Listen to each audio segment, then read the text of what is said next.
श्री गणेशाय नमः दुनिया के सबसे सफल लोगों की श्रेणी में शामिल होने के लिए जरूरी निर्देश सोचे और दौलतमंद बंद बने। एक विश्व प्रसिद्ध और दुनिया भर के पाठकों द्वारा सराही गई लाभदायक पुस्तक है। नेपोलियन हिल डेल कार्नेगी के समकालीन व्यक्ति है। उनकी ये पुस्तक सबसे पहले 1937 में प्रकाशित हुई थी। हिल के दौलत कमाने का रहस्य आज भी उतना ही कारगर है जितना कि उस वक्त है, और ये रहस्य आज भी आपकी जिंदगी हमेशा हमेशा के लिए बदल सकने में सक्षम है। अपने समय के 500 से अधिक सफल पुरुषों और महिलाओं के साक्षात्कार लेने के पश्चात नेपोलियन हिल ने दौलतमंद बनने के रहस्यों का पर्दाफाश किया है, जिससे हम इन रहस्यों को सीखकर दौलतमंद तथा सफल बन सके। उन्होंने कदमों का एक साधारण और शक्तिशाली फॉर्मूला बनाया, जिससे अपने लक्ष्य को पहचान सके, सत्य और स्थायी सफलता के रहस्यों के मालिक बन सके, वह सब कुछ हासिल कर सके जो आप चाहते हैं, अधिकतम सफल लोगों की श्रेणी में शामिल हो सके। ये रोमांचक, अपडेटेड और संशोधित किया हुआ संस्करण है, जिसमें इसमें उन हाल ही में सफल व्यक्तियों के उदाहरण दिए गए हैं, जिन्होंने हिल के सिद्धांतों को सही सिद्ध किया। इनमें उन अति सफल लोगों की कहानियां भी हैं, जैसे बिल गेट्स और स्टीवन स्पीलबर्ग। इन सबसे ये सिद्ध होता है कि नेपोलियन हिल के सिद्धांत आज भी उतने ही खरे हैं, जितने उस वक्त जब ये पुस्तक लिखी गई थी।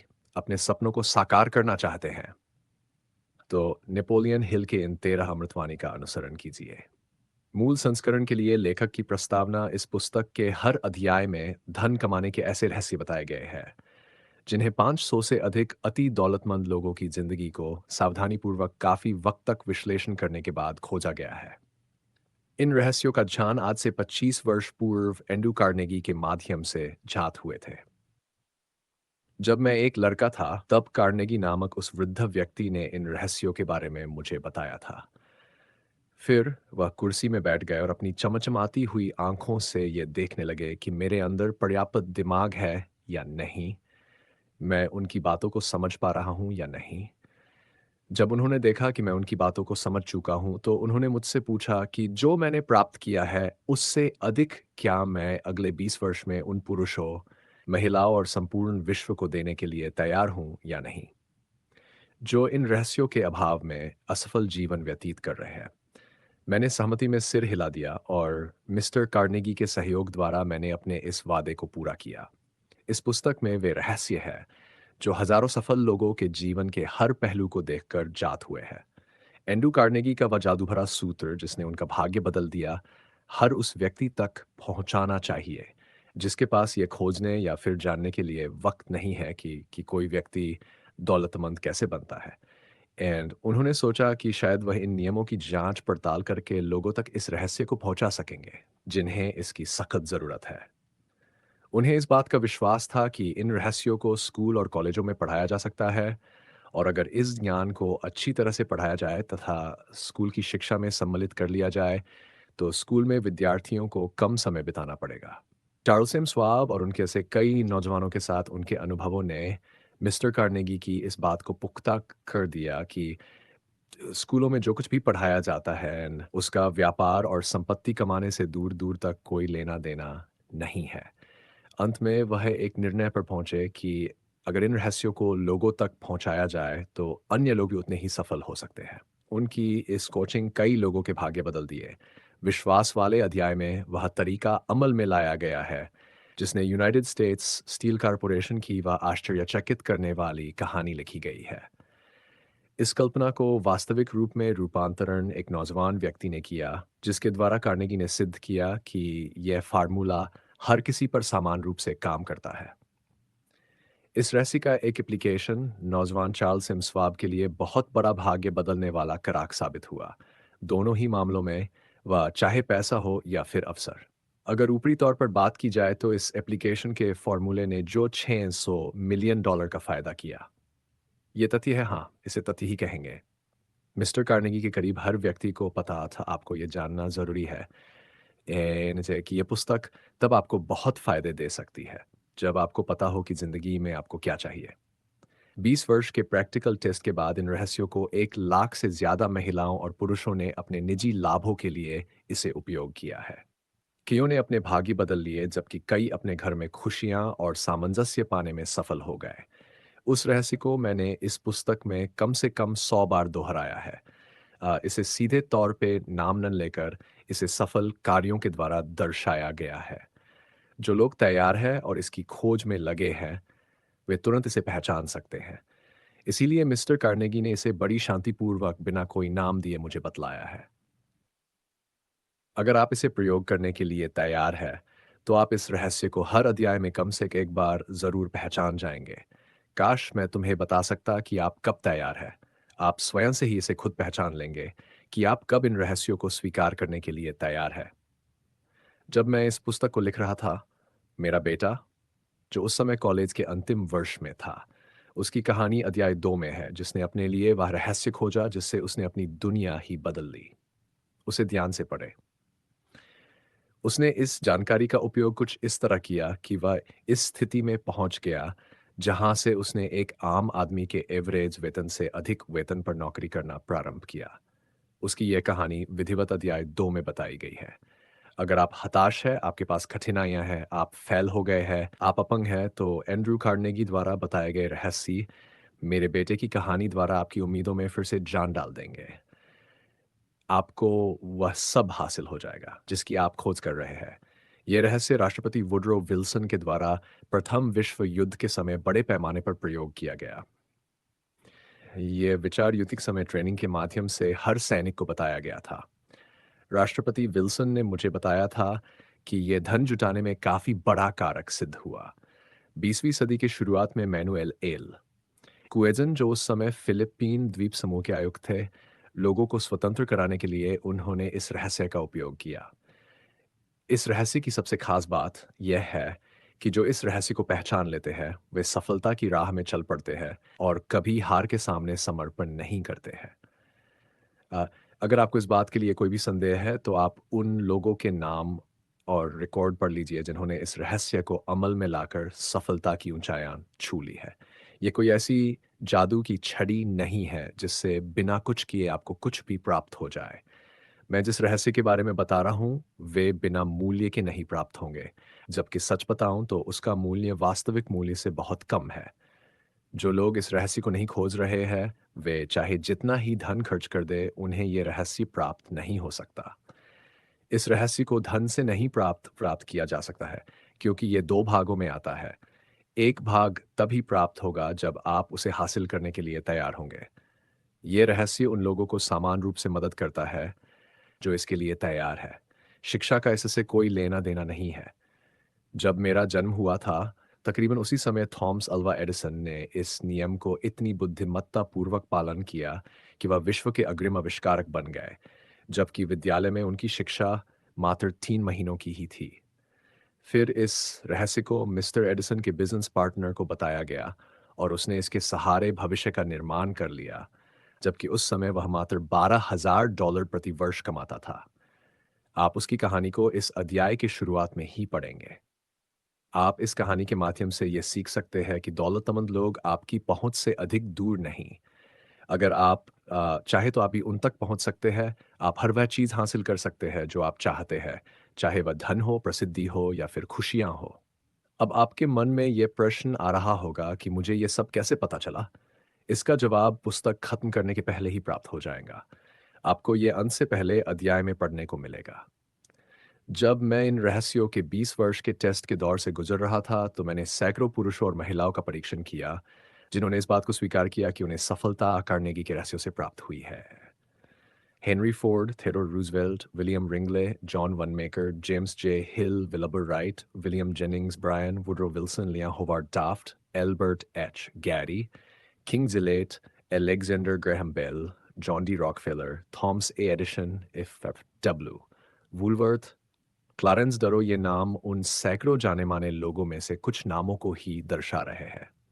अमेरिकी लोग जिनकी उपलब्धियां, चाहे वे आर्थिक हो या फिर कोई और उपलब्धि, उन व्यक्तियों ने इस बात को सिद्ध किया है कि वे इन नियमों को समझकर, अमल में लाकर ऊंचाइयों को छूते हैं। मैं जिन सफल लोगों को जानता हूं, सभी ने इस रहस्य को अमल में लाकर सफलता को अपने द्वार पर बुलाया है। मैंने कभी ऐसे सफल व्यक्ति को नहीं देखा जो इन रहस्यों को जाने बिना दौलतमंद बन गया हो। इन बातों को ध्यान में रखकर मैं इस निर्णय पर पहुंचा हूं कि ये रहस्य उससे कहीं ज्यादा महत्वपूर्ण है, जिसे लोकप्रिय रूप से शिक्षा कहा जाता है। अच्छा, एक बात बताएं, शिक्षा क्या है? जहाँ तक शिक्षा का सवाल है, स्कूल की शिक्षा इन सभी लोगों ने कम ही अर्जित की थी। जॉन वनमेकर ने एक बार बताया था कि उन्हें स्कूली शिक्षा इतनी ही हासिल हुई है, जितना स्वचालित यंत्र को पानी की आवश्यकता होती है। हेनरी फोर्ड ने तो 10वीं तक भी पढ़ाई नहीं की। मैं शिक्षा के महत्व को घटा नहीं रहा हूँ। बस बस मैं इतना कहना चाह रहा हूँ, अगर आपने अधिक शिक्षा हासिल नहीं की है, तो भी ये रहस्य आपको उन उपलब्धियों तक पहुंचा सकते हैं और आपको धनवान बना सकते हैं। मैं जिस रहस्य की बात कर रहा हूं, मैं वह किसी अध्याय में उभर कर सामने आ जाएगा। ये तभी होगा जब आप उन्हें प्राप्त करने के लिए तैयार हैं। जैसे ही वे आपके सामने आए, चाहे वह पहला अध्याय हो या फिर अंत, थोड़ी देर ठहरिए और उस वक्त का आनंद लीजिए। अध्याय 1 में उस व्यक्ति की कहानी है जो मेरा मित्र है।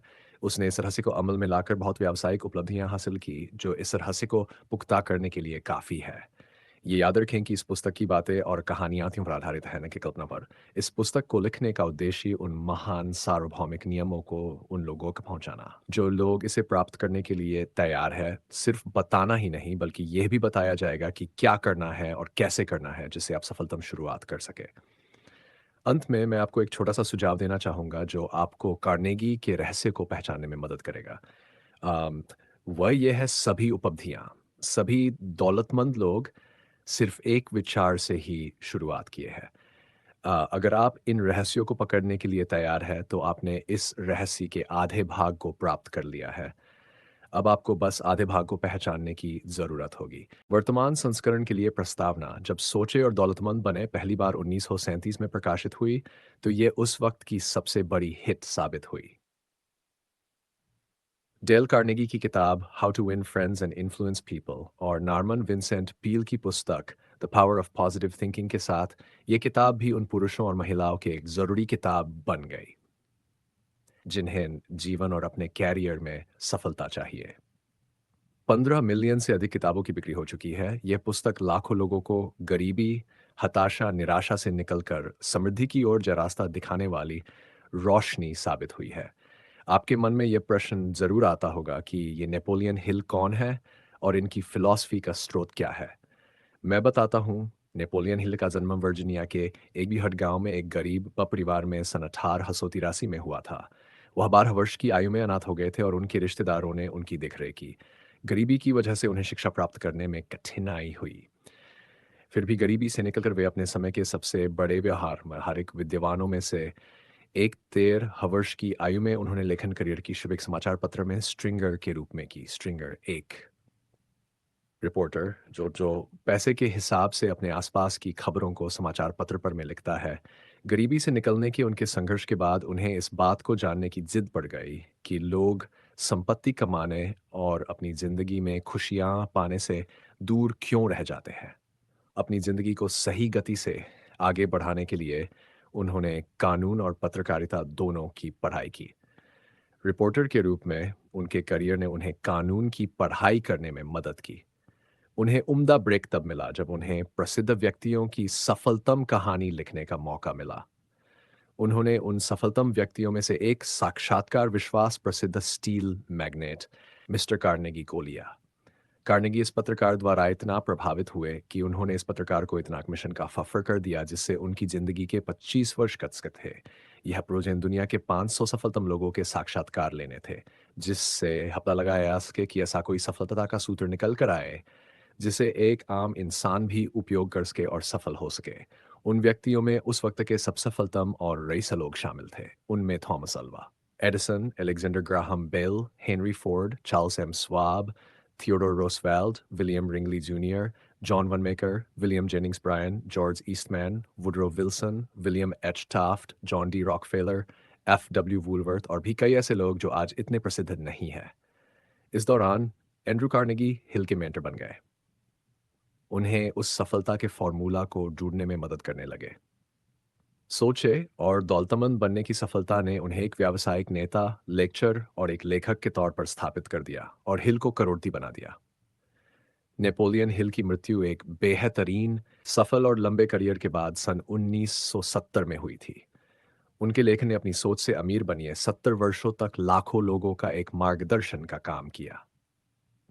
इस पुस्तक का मुख्य उद्देश्य कतई नहीं बदलेगा। ये नेपोलियन हिल की पुस्तक है, न कि मेरी। मैंने आज के दौर के हिसाब से उन कहानियों को डिलीट कर दिया है जो 1930 के काल में महत्वपूर्ण थी, और उन पुरुषों और महिलाओं की कहानियों को उदाहरण के तौर पे जोड़ दिया है जो 21वीं सदी के हिसाब से उपयोगी है, जिन्होंने अभी हाल फिलहाल उन नियमों का पालन करके सफलता की ऊंचाइयां छुई है। नेपोलियन हिल के सफलतम कहानियों के साथ आप उन व्यक्तियों से भी मिलेंगे जिन्होंने आज के समय के उच्चतम उपलब्धियां हासिल की है, जैसे बिल गेट्स, मेरी कैश, अर्नाल्ड रे क्रोचफैक, माइकल जॉर्डन और अन्य। नेपोलियन हिल के द्वारा सिद्ध किए गए दौलतमंद बनने के नियम भी आज के पाठकों के लिए भी उतने ही उपयोगी एवं महत्वपूर्ण है। जो इन नियमों को समझ जाएंगे और इस फिलॉसफी को अमल में लाएंगे, वे लोग सफलता और खुशियों को अधिक आकर्षित करेंगे, बजाय उन लोगों के जो लोग इन नियमों को स्वीकार करने से मना कर देंगे। नेपोलियन के नियमों को पालन करने के लिए तैयार रहे। ये नियम आपकी ज़िंदगी की सोच में बहुत बदलाव ले आएंगे। इनसे आपको ज़िंदगी की मस्ती और खुशियों के साथ जीने में मदद मिलेगी, तथा आप उन दौलतमंद लोगों की श्रेणी में शामिल होने के लिए बढ़ निकलेंगे। वन परिचय एक व्यक्ति जिसने थॉमस अल्वा एडिसन के साथ व्यावसायिक भागीदारी करने का सोचा। विचारों में असीम शक्ति होती है। अगर इन विचारों में उद्देश्य, दृढ़ निश्चय और मजबूत इरादों का समावेश हो जाए, तो आप दौलतमंद बन सकते हैं एवं वह सब कुछ हासिल कर सकते हैं जो आपने सोचा हुआ है। एडविन सी बर्न्स ने यह खोज निकाला कि कैसे विचार शक्ति से धनवान बना जा सकता है। इस खोज में सफलता पहले प्रयास में नहीं हासिल हुई, बल्कि वह धीरे धीरे प्राप्त हुई। इस महान रहस्य की खोज की शुरुआत बर्न्स की उस चाहत से हुई जो उसे महान एडिशन का व्यावसायिक भागीदार बनाने के लिए दृढ़ प्रतिज्ञ थी। बर्न्स की उस इच्छा शक्ति की सबसे बड़ी बात यह थी कि वह स्पष्ट थी कि उसे एडिसन के साथ काम करना है, न कि एडिशन के दफ्तर में काम करना है। आप बर्न्स की कहानी को ढंग से पढ़िए, उसकी सोच वास्तविकता में कैसे तब्दील हुई। फिर आपको वितेरा नियम बेहतर समझ आएंगे जो आपको दौलतमंद बनाते हैं। जब बर्न्स के मन में यह विचार कौन था, तब वह इस हालत में नहीं था कि वह इस पर कोई कदम उठा सके। उसके रास्ते में दो चुनौतियां थी। पहली यह कि एडिशन से उसकी कभी मुलाकात नहीं हुई थी, न ही एडिशन उसे जानता था। दूसरा यह, उसके पास रेल का भाड़ा देने का इतना पैसा नहीं था कि वह ऑरेंज, न्यू जर्सी तक पहुंच सके। ये चुनौतियां इतनी पर्याप्त तो थी कि अधिकतर व्यक्तियों के आत्मविश्वास को डगमगा दे और उनकी सोच यहीं पर दम तोड़ दे। परंतु उसके इरादे इतने कमजोर नहीं थे। वह दृढ़ प्रतिज्ञ था। उसने हार नहीं मानी, बल्कि बिना टिकट मालगाड़ी से यात्रा करके एस्ट ऑरेंज पहुंच गया। उसने एडिशन की प्रयोगशाला में खुद का परिचय दिया और कहा कि वह इस आविष्कारक के साथ व्यवसाय करने आया हुआ है।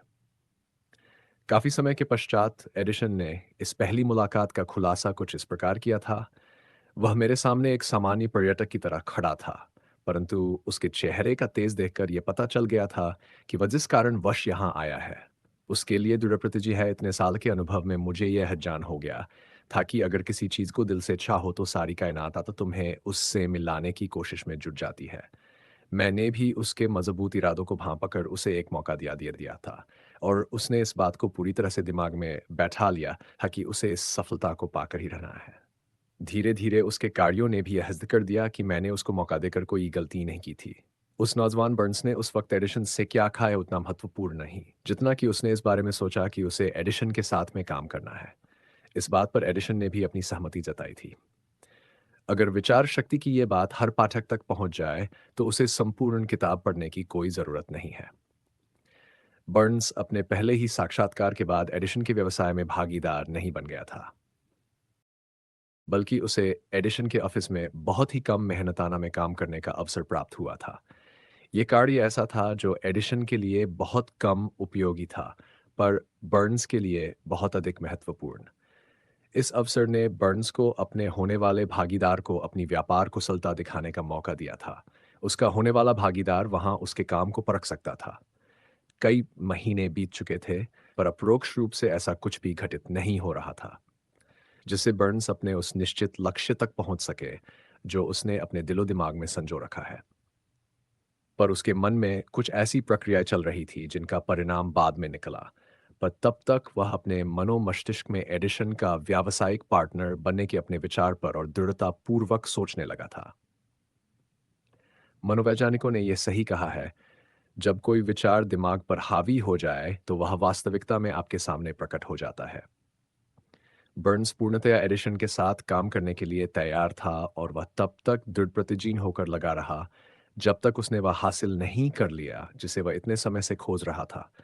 उसने कभी इस बात के लिए नहीं विचार किया, इतना परेशान होने की क्या ज़रूरत है? चलो, सेल्समैन की नौकरी आसानी से मिल जाएगी। बल्कि उसने ये विचार किया, मैं यहाँ पर एडिशन के साथ व्यवसाय करने के लिए आया हूँ। मैं तब तक पीछे नहीं हटूँगा, जब तक मैं इस मकसद में जीत नहीं जाता हूँ, चाहे बची हुई ये ना हो, चाहे बची हुई सारी ज़िंदगी यहीं पर गुज़ारनी पड़े। ये सच ही है कि अगर आप एक उद्देश्य को लेकर पूरी ज़िंदगी जीते हैं, तो आप एक अलग ही कहानी लिख सकते हैं। शायद उस समय बर्न्स को ये बात न पता रही हो, परंतु उसकी मज़बूत इच्छा, शक्ति और दृढ़ता ने बड़ी से बड़ी बाधाओं को पार करके वह अवसर दिला दिया, जिसको वह तलाश कर रहा था। अवसरों की एक ख़ास बात होती है, ये बिल्कुल अलग अंदाज़ में हमारे सामने आते हैं। सिर्फ़ इतना ही नहीं जैसा आपने सोचा होता है। उससे बिल्कुल अलग दिशा से भी ये अवसर अवतरित होते हैं। ऐसा कह सकते हैं कि अवसरों की ये चालाकी होती है कि वे पिछले दरवाजे से आते हैं और कई दफ़ा तो दुर्भाग्य तथा क्षणिक हार के रूप में भी सामने आ जाते हैं। शायद यही कारण है कि अधिक से अधिक लोग इन अवसरों को पहचानने में चूक जाते हैं। उस समय एडिशन ने एक नई डिवाइस खोजी थी जिसका नाम एडिशन डिस्टार्टिंग मशीन था। बाद में उसे फ़ोन नाम से भी जाना गया। एडिशन के सेल्समैन उस मशीन के लिए अधिक उत्साही नहीं थे। उन्हें ऐसा लग रहा था कि इसे बेचने के लिए उन्हें कुछ अधिक ही प्रयास करना पड़ेगा। बर्न्स को इसी मौके की तो तलाश थी। उसने इस अवसर का लाभ उठाया और तुरंत उस मशीन को बेचने की अपनी इच्छा जाहिर की। यह वह मशीन थी जिसके लिए दुनिया में सिर्फ दो ही लोग उत्साहित थे, एक बर्न्स और दूसरा उस मशीन का आविष्कारक। उसने इतनी सफलतापूर्वक इस मशीन को बेचा कि एडिशन ने बर्न्स को उस मशीन को संपूर्ण देश के बाजार में वितरित करने का कॉन्ट्रैक्ट ही दे दिया। इस व्यवसाय की सफलता ने इसे एक नया स्लोगन दे दिया, made by Edison and installed by Burns. Edison ने बनाया और बर्न्स ने लगाया। ये व्यावसायिक संधि इतनी सफल हुई कि इसने बर्न्स को बहुत धनवान बना दिया। पर इससे अधिक उसने ये सिद्ध कर दिया कि अगर आप चाहें तो आप भी अमीर बन सकते हैं। असल में बर्न्स ने कितना धन कमाया, इसकी सही-सही जानकारी तो नहीं है, पर यह अनुमान है कि उस समय उसने डेढ़ से 10 लाख डॉलर कमाए थे। जो भी ये संख्या रही हो, ये उस ख्याल के सामने फीकी पड़ जाती है, जिन नियमों की मद से बर्न्स ने वह हासिल किया, जो असल में चाहता था। बर्न्स ने तब ये सोच लिया था कि उसे एडिसन के साथ भागीदारी करनी है, जब उसके पास इसकी शुरुआत करने के लिए कुछ भी नहीं था। सिवाय इसके कि वह इस विचार को और दृढ़ता के साथ सोचे और इस पर पूरे इरादे के साथ अमल करे, जब तक वह उसे हासिल न कर ले। उसके पास तनिक भी पैसा नहीं था। वह अधिक शिक्षित भी नहीं था। यहाँ तक कि उसके पास कोई पावर भी नहीं थी। पर उसके पास साहस था, विश्वास था और इच्छा शक्ति थी कि वह जीत सकता है। इन सभी ताकतों के साथ वह उस महानतम आविष्कारक का दायां हाथ बन बैठा। आओ अब उस व्यक्ति की कहानी पढ़ते हैं, जिसके पास अमीर बनने के कई अवसर थे, पर उसने अपने लक्ष्य से मात्र 3 फीट की दूरी पर काम करना बंद कर दिया। सिर्फ 3 फीट दूर था। एक अस्थायी हार पर प्रयास करना छोड़ देना असफलता का सबसे आम कारण होता है। हर किसी को कभी न कभी इस गलती का एहसास ज़रूर होता है। आर्यन डर्बी, जो बाद में देश के सफलतम बीमा एजेंट बने, वह अपने अंकल की ये कहानी बताते हैं कि उस समय सोना के पीछे लोग पागल थे। तब उनके अंकल को भी अन्य व्यक्तियों की तरह सोना का भूत सवार हो गया था और वह पश्चिम की तरफ सोना खोजने और अमीर बनने निकले। उन्होंने कभी ये नहीं सुना था कि दिमाग सबसे बड़ा सोना का निर्माता है, न कि ज़मीन। वह खरीदने के लिए निकल पड़े। बेशक ये मुश्किल था, पर सोना की उनकी भूख निश्चित थी। कई हफ्तों की मजदूरी के बाद उन्हें एक चमचमाता हुआ अयस्क प्राप्त हुआ। उन्हें इस अयस्क को बाहर निकालने के लिए मशीन की ज़रूरत पड़ी, जिसके लिए वह तुरंत अपने घर विलियम्सबर्ग, मेरीलैंड वापस आ गए। अपने रिश्तेदारों और पड़ोसियों को इस सफलता के बारे में समझाया। उनकी बातों ने सबको सम्मोहित कर लिया तथा सभी ने मिलकर पैसा इकट्ठा किया और उस मशीन को खरीद कर उसी खाने में भेज दिया। डर्बी और उसके अंकल फिर से उसी खाने में काम करने पहुंच गए। जब उस चमचमाती धातु की पहली पग लाने और शुद्धिकरण के लिए भेजी गई, तो उसका परिणाम देकर उन्हें इस बात का विश्वास हो गई सबसे बड़ी खान उनके पास ही है। उनकी उम्मीदें तूफान की तरह दिन प्रतिदिन बढ़ती जा रही थी। तभी अचानक कुछ ऐसा हो गया कि सोना की खान से सोना गायब ही हो गया। वे अवसाद और निराशा के चरम पर पहुंच गए हैं। उस खान में कहीं सोना दिखा ही नहीं। वह उस हीरा को पाने के लिए कुछ प्रयास किए पर सफलता हाथ न लगी। अंततः उन्होंने उस मशीन को बेचने का निर्णय ले लिया। उन्होंने एक कबाड़ी को सिर्फ कुछ $100 में उस मशीन को बेचकर घर वापस आ गए। सुना होगा कुछ कबाड़ी सच में बेवकूफ़ होते हैं, पर वह व्यक्ति उनमें से एक नहीं था। उसने दिमाग लगाया और एक खनन इंजीनियर को उस खान दिखाने के लिए बुलाया। उसने यह देखकर अनुमान लगाया कि सोना का सिरा सिर्फ 3 फीट नीचे पाया जा सकता है, जहां से डर्बी और उसके अंकल ने खुदाई रोक दी थी। वास्तविकता में हुआ भी वही। वह कबाड़ी उस खान से निकले अयस की वजह से करोड़पति बन गया था, क्योंकि वह जानता था कि किसी कार्य को छोड़ने के पहले किसी विशेष धन का मशविरा लेना जरूरी होता है। उस मशीन की खरीदने के लिए रिश्तेदारों और पड़ोसियों से पैसा लिया गया था, जिसका भुगतान डर्बी ने किया था, क्योंकि कि उन लोगों को उस नौजवान पर विश्वास था। डर्बी को उस मशीन का सारा भुगतान करने में कई वर्ष लग गए थे। इतनी हानि होने के पश्चात वह इस गम से तब निकल पाया जब वह एक बीमा कंपनी में बीमा एजेंट बन गया और उसे पता लग गया कि इच्छा शक्ति के दम पर सोना बनाया जा सकता है। वह उस घटना को भूला नहीं था जिसने उसकी जिंदगी बदल दी। वह असीम दौलत से मात्र 3 फीट की दूरी पर प्रयास करना छोड़ दिया था। डर्बी को उस अनुभव से बहुत लाभ हुआ। उसे पता चल गया था कि किसी की नन का मतलब नन हो, ये जरूरी नहीं। उसने अपने कार्य को बीच में छोड़ने की आदत को हमेशा हमेशा के लिए छोड़ दिया था और उसने ये तय कर लिया था कि उसे कोशिश तब तक करनी है जब तक सोना न निकल आए, यानी जब तक व्यक्ति हाँ न कह दे। सफलता का रास्ता कुछ अस्थायी असफलताओं से होकर गुजरता है। अधिकांश लोग काम को बीच में ही एक असफलता के बाद छोड़ देते हैं। उन्हें पता होना चाहिए कि असफलता सिर्फ एक विलंब है, हार नहीं। लगभग 500 अमेरिका के सफलतम व्यक्तियों ने यह स्वीकार किया है कि उन्हें सफलता तब मिली जब हार उनके बिल्कुल नजदीक थी। असफलता इस मामले में बहुत चालाक है। वह लोगों के मन भटकाने के लिए अक्सर तभी आती है जब सफलता बहुत नजदीक होती है। दृढ़ता का 50 सेंट पाठ हार्ड नॉक्स विश्वविद्यालय से डिग्री लेने के कुछ दिनों बाद मिस्टर डर्बी ने बीमा एजेंट के रूप में कार्य करना प्रारंभ कर दिया, क्योंकि उन्हें सोना की खाने वाले कान से यह पता लग गया था कि जरूरी नहीं कि नन का अर्थ ही हो। एक दोपहर वह अपने अंकल के गेहूं पीसने वाली पुरानी मशीन मिल में बैठे हुए थे। उनके अंकल के पास बहुत जमीन थी, जिसके आसपास उन खेतों में काम करने वाले मजदूर रहा करते थे। डर्बी को बैठे हुए कुछ देर ही हुए थे कि तभी धीरे से दरवाजा खुला और एक मजदूर की छोटी सी बच्ची अंदर घुस आई तथा दरवाजे के ठीक बगल में खड़ी हो गई। अंकल ने उसकी ओर देखा और बड़ी तेज गुर्राते हुए बोले, तुझे क्या चाहिए? उस बच्ची ने बड़ी मासूमियत से जवाब दिया, मेरी मम्मी ने अपने 50 सेंट मंगाए हैं, मैं नहीं दूंगा। अंकल ने चिल्लाते हुए जोड़ा, दफा हो जाओ यहां से। ठीक है, उस लड़की ने जवाब दिया, पर वह कहीं नहीं गई। फिर अंकल अपने काम पर लग गए। काम में इतना तल्लीन हो गए कि उन्हें पता ही न चला कि वह लड़की अभी भी खड़ी थी। कुछ देर जब उन्होंने पलटकर देखा तो उस बच्ची को खड़ा पाया। वह फिर से चिल्लाए, जाती हो यहां से या फिर मैं भगाऊं? उस लड़की ने फिर से ये जवाब दिया, ठीक है, पर उस जगह से हिली तक नहीं। अंकल अनाज की बोरी को मिल में डालने जा रहे थे, पर उन्होंने उसे रखकर एक लोहे का डंडा उठाया और उसे लेकर ऐसा भयानक चेहरा बनाकर चल दिए जैसे उसे आज मार ही डालेंगे। डर्बी की सांसें रुक गई थीं। उन्हें ऐसा महसूस हुआ जैसे वह आज अपने सामने एक बच्ची की हत्या देखने जा रहे हैं। उन्हें पता था कि उनके अंकल बड़े गुस्सैल और निर्दयी व्यक्ति है। जैसे ही अंकल उस बच्ची के नजदीक पहुंचे, वह लड़की अपनी जगह से एक कदम आगे बढ़ाई और अंकल के नजरों से नजर मिलाते हुए दृढ़तापूर्वक बोली, वह पैसे मेरी मम्मी के हैं, उन्हें दे दो। अंकल वहीं पर रुक गए। उस बच्ची को एडमिंडर तक घूरते रहे, फिर धीरे से उस रॉड को नीचे जमीन पर फेंक दिया और अपने जेब में हाथ डालते हुए आधा डॉलर निकालकर उस बच्ची को पकड़ा दिया।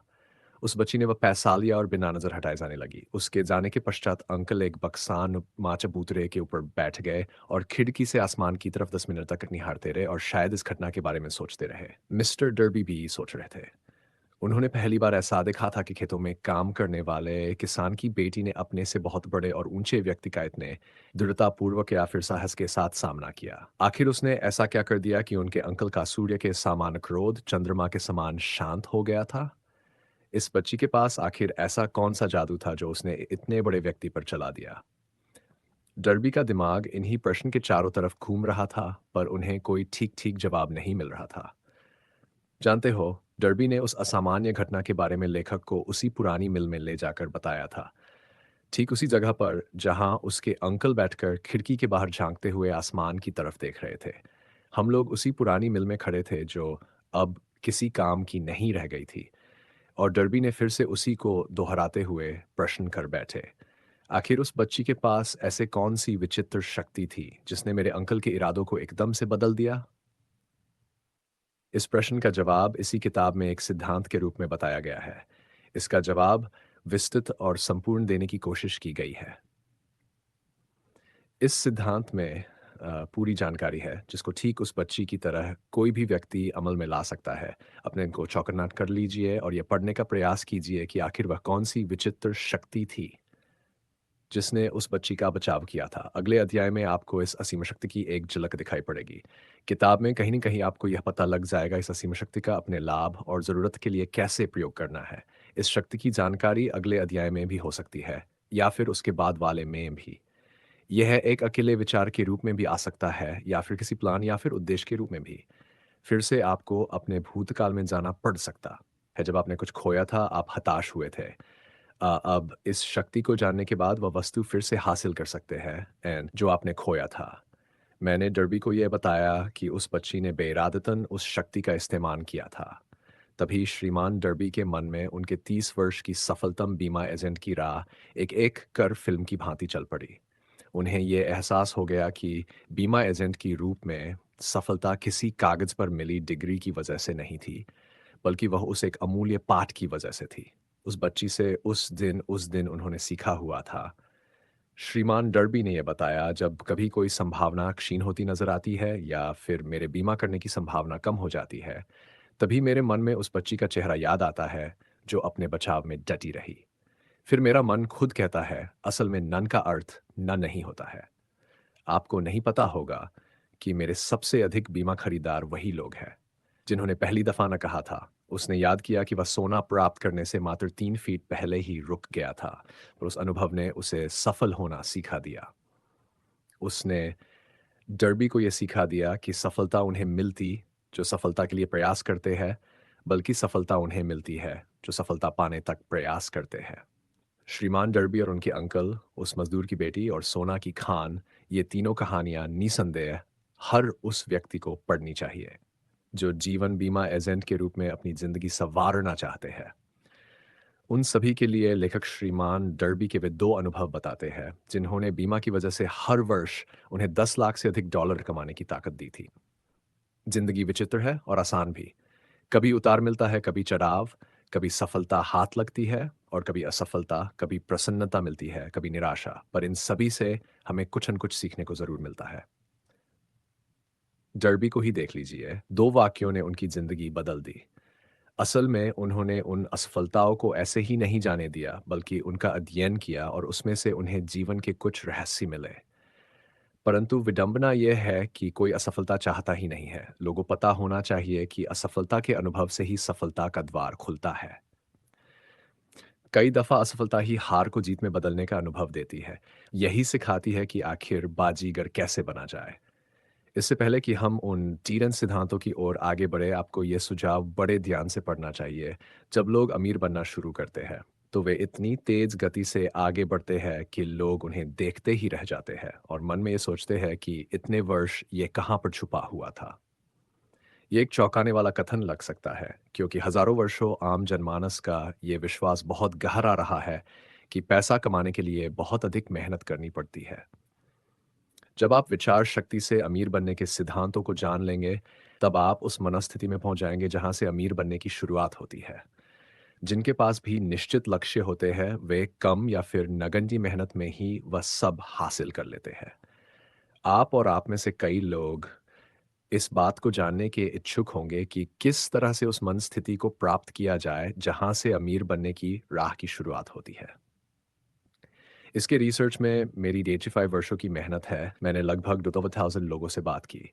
आखिर मुझे भी जानकारी चाहिए थी कि इस तरह से व्यक्ति धनी कैसे बनता है। एक बहुत ही ज़रूरी सत्य बताने जा रहा हूँ। 1929 में देश के व्यापार मंदी के दौर की शुरुआत हो गई थी और वह अब तक सबसे निचले स्तर पर पहुँच गई थी।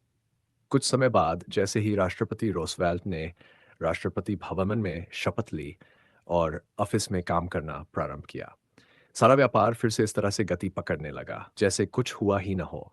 राष्ट्रपति का आना ठीक वैसा ही था, जैसे एक मोमबत्ती अंधेरे कमरे में धीरे-धीरे उजाला भर देती है और किसी को पता भी नहीं चलता।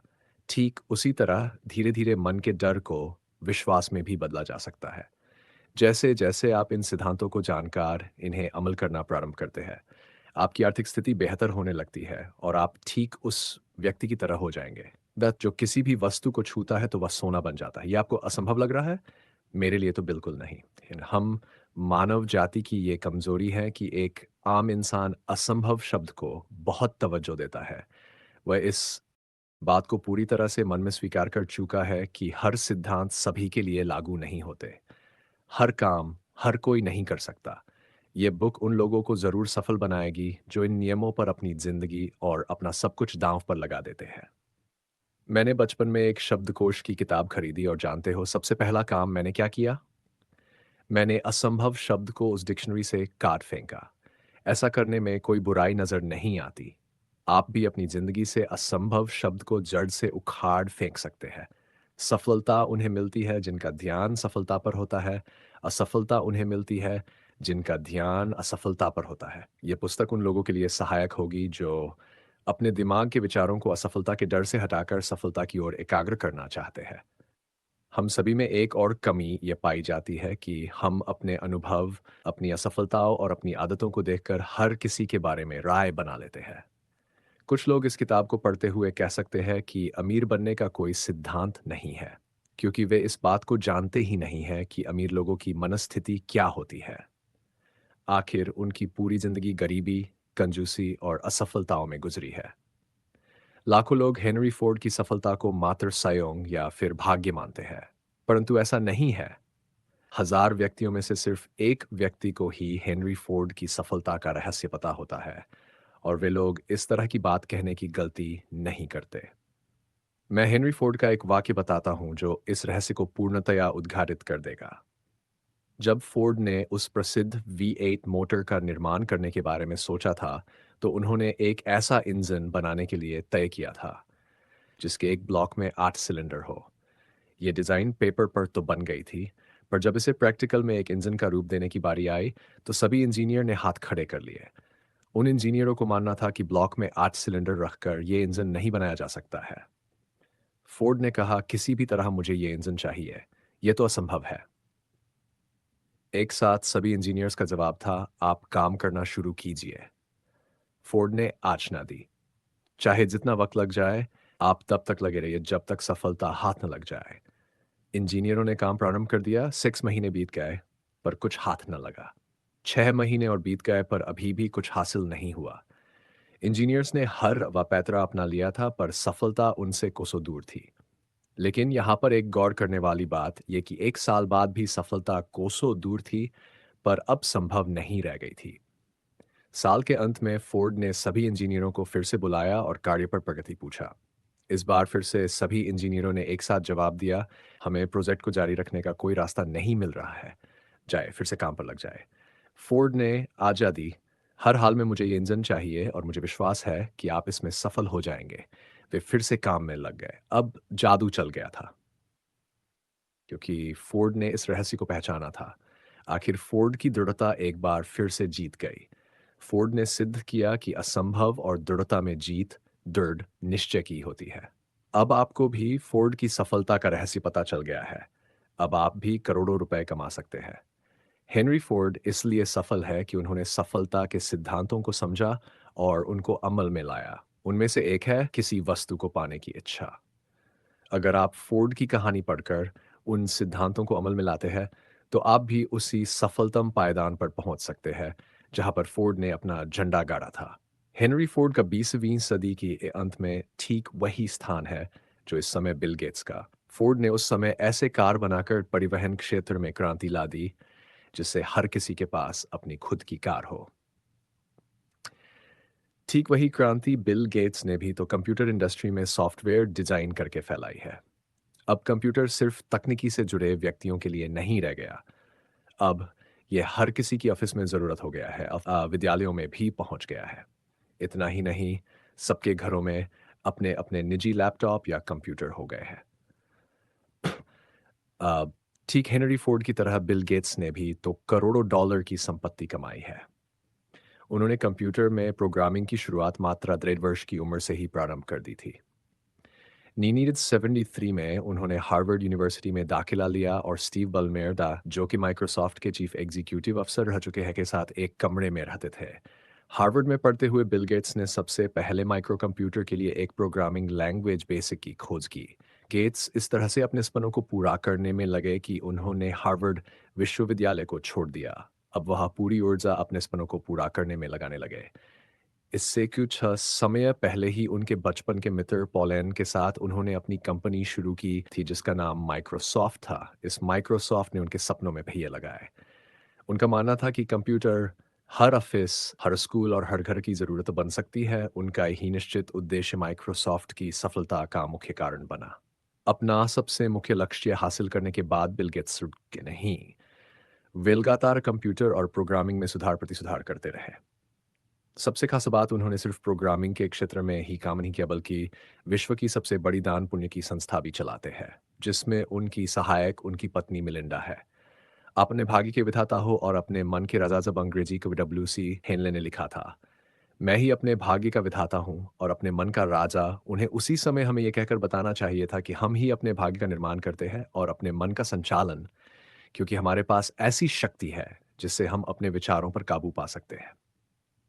उन्हें ये भी बताना चाहिए कि ये व्योम, पृथ्वी, चंद्रमा और इस पृथ्वी में रह रहे जीव-जंतु या फिर चल रहे हम लोग, सभी वस्तुएँ ऊर्जा है, जो सबसे बड़ी ऊर्जा क्षेत्र से बंधी हुई है, जिसे हम असीम शक्ति कह सकते हैं।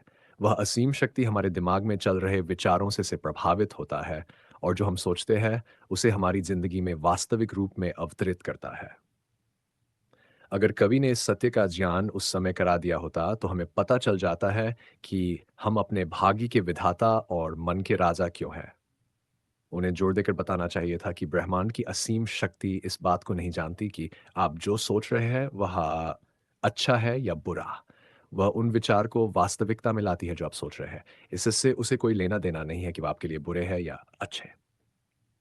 उन्हें ये भी बताना चाहिए था कि हमारे मन में जब कोई विचार हावी हो जाता है, तो वह एक चुंबक की भांति है, काम करने लगता है और अपने से समान परिस्थितियों, व्यक्तियों और वस्तुओं को अपनी और चुंबक की भांति आकर्षित करता है।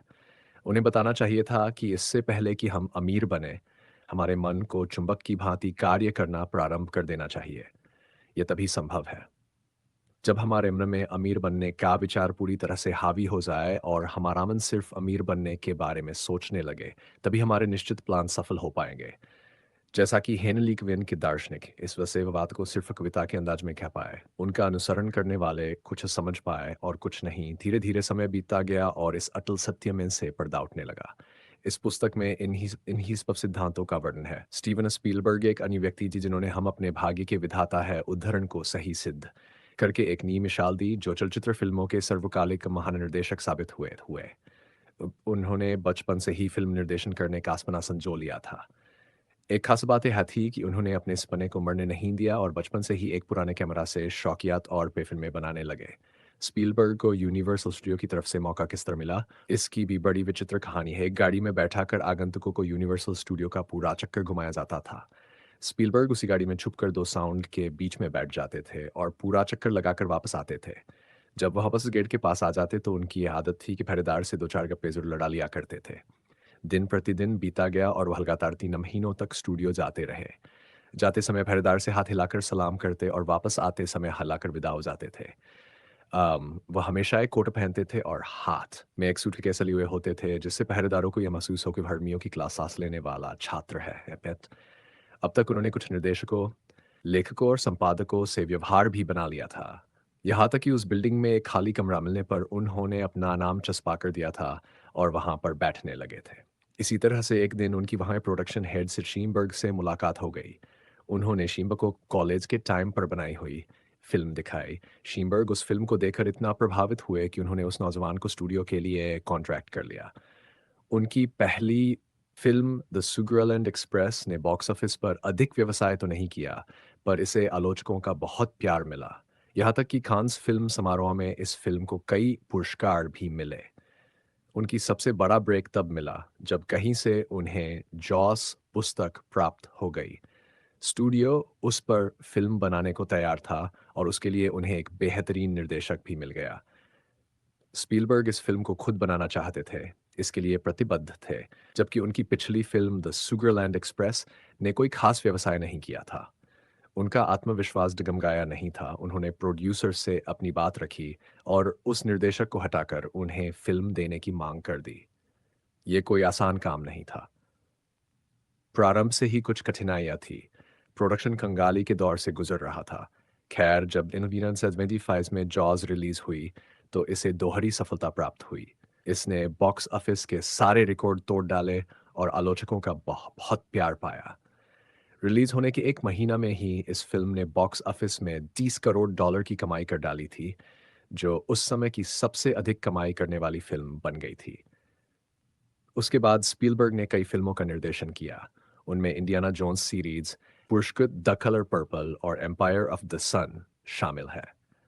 कुछ समय पश्चात स्पीलबर्ग ने जुरासिक पार्क नामक फ़िल्म निर्देशित की, जो उस समय के इतिहास की सबसे सफल फ़िल्म थी। यह स्पीलबर्ग की तीसरी फ़िल्म थी, जिसने सारे रिकॉर्ड्स तोड़े थे। इसने करोड़ डॉलर से अधिक की कमाई की थी। स्पीलबर्ग यहीं नहीं रुके एंड वे अपने सपनों को लगातार पूरा करने की तरफ बढ़ते गए। जब वह और 2 हॉलीवुड मुगलों ने अपना एक प्रोडक्शन हाउस खोल लिया, जिसका नाम ड्रीमवर्क्स था। ये तो थी स्पीलबर्ग की कहानी। अब हम सबसे पहले सिद्धांत को पढ़ने की ओर दिमाग बढ़ा रखिए, खुला रखिए। आपको याद रहे कि ये सिद्धांत किसी एक व्यक्ति की ज़िंदगी से नहीं बनाए गए हैं, बल्कि 500 ऐसे अमीरों के अनुभवों से बनाए गए हैं, जो गरीबी में पले-बड़े और जिन्हें अधिक शिक्षा भी उपलब्ध नहीं पाई, फिर भी उन्होंने विश्व में अपना परचम फहराया। ये नियम बहुत कोई कठिन नहीं है, बहुत ही आसान है। हमें पता है कि आप अमल में ला सकते हैं। इससे पहले कि हम अगले अध्याय की तरफ बढ़े, मैं बताना चाहूँगा कि इसमें 2 ऐसे लोगों की ज़िंदगियों की कहानी है, जिन्होंने अपनी ज़िंदगी में बड़े विस्मयकारी बदलाव लाए। मैं तुम्हें यह भी बताना चाहता हूँ कि ये दोनों व्यक्ति मुझसे काफ़ी करीब है। एक मेरा ऐसा करीबी दोस्त है, जिसे मैं 20 सालों से जानता हूँ और दूसरा मेरा बेटा है। इन 2 व्यक्तियों की अचंभित कर देने वाली सफलता में अगले चैप्टर में बताए गए सिद्धांत का बड़ा योगदान रहा है। वीडियो को अंत तक देखने व सुनने के लिए आपका बहुत-बहुत धन्यवाद। अगर आप चैनल पर नए हैं तो चैनल को सब्सक्राइब करें और ऑल नोटिफिकेशन को चुनें। आपको वीडियो अच्छी लगी है तो लाइक, कमेंट व शेयर करें। मिलते हैं आपसे अगली वीडियो में, तब तक अपना व अपने परिवार का ख्याल रखें। तब तक के लिए मेरा आपको स्नेह भरा नमस्कार।